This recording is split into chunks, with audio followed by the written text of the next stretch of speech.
Do social workers take children into care for no reason? The reason I'm breaking this down into parts is because I honestly think, based on the different circumstances, is whether a child will be taken away or not. I don't think anyone can answer that question with a simple yes and no. Yes, all of them take kids away for no reasons. No, none of them do. It's a case-by-case basis. And that is why I'm talking about different cases of people I've met personally. So this one is about a relative of mine. There was an incident where she was holding her 1-year-old baby and her partner kicked her. Kicked her while she was holding the baby. Next day, she had a health visitor visit. Maybe the baby was younger than one. A health visitor came out and my friend, I'm going to call them a friend even though they're a relative, my friend confided into the health visitor and told her what happened. The health visitor was obviously concerned and was like, I need to notify social services about this. My friend, up until then, had never had social services involvement before. My friend was a bit upset because she didn't want social services involvement, but the health visitor insisted, well, they're going to support you. That's what they're here for. They're just going to support you. So my friend was like, okay then.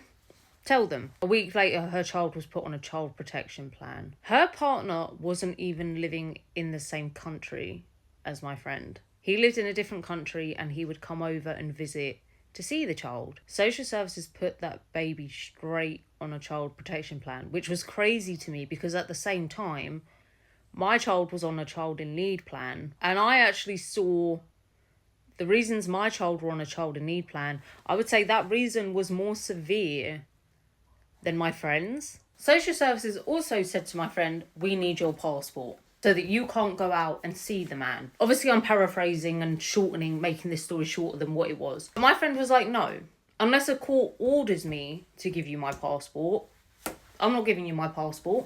They also wanted the child's passport because obviously she had dual citizenship as well. My friend pretty much refused to work with social services because she said, me and this guy aren't really together anyway. He only comes out to see our child once every couple of months. I don't need support. Social services then said they were going to take her to court.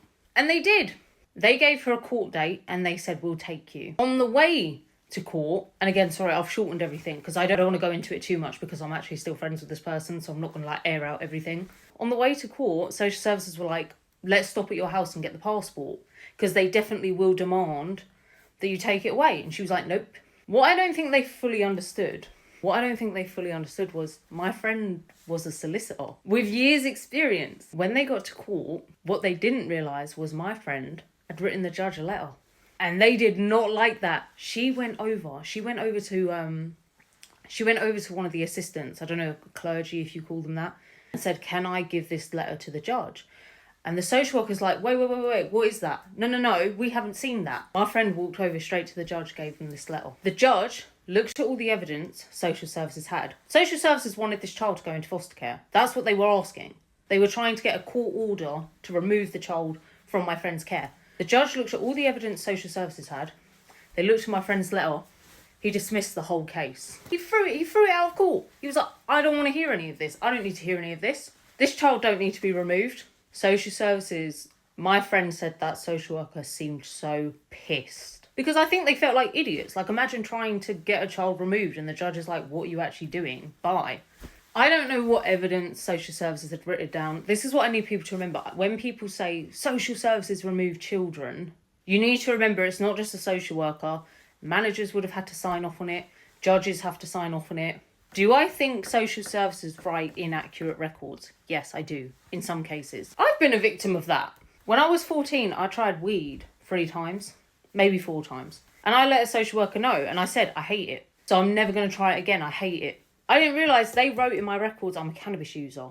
So it's now in my foster care files now that I'm a cannabis user, but I've only ever tried it 4 times, like 15 years ago. But anyway, so I think they can write inaccurate stuff. I also think that you can have 2 social workers see the exact same thing and write down different reports. And this is why if you are ever taken to court for a child removal, always write your own letter. Always write your own thing, how you view the situation. But, and this is going to sound really harsh, you need to sound educated. Get someone else to look over it. Spell things correctly. If you're dyslexic, that's what AI is for. You have to be educated in this and you cannot be too emotional. Would the judge have thrown out the case if my friend hadn't written a letter? We'll never know. I like to think he would have. I like to think he would have seen this evidence that social services had and thrown it out. But I don't know. We never will know. I don't know how many lies a social worker would have to tell. And I don't always know if social workers, if you'd call it lying or exaggerating, because me trying weed 4 times, wouldn't say I'm a cannabis user, but technically I did use cannabis, so that's one example. At one point they wrote in my records that I was uncooperative with them. They were like, we always ask to see her, but she always says no. I worked a 9-to-5 job, and they only ever wanted to see me Monday to Friday, 9 to 5. I worked. So no, I'm not going to take a day off work to go out and see you. They don't write that though. They didn't write, oh, and this is why she's not working with us. They just write, doesn't work with us. This is why you need to write your own information down. I don't know if these videos are helping anyone. I'm just doing case by case. And I guess as well, I'm trying to spark a conversation. I'd be interested to hear other people's opinion, because like I said, I'm trying to stay very unbiased. But yeah, comment if you want another part.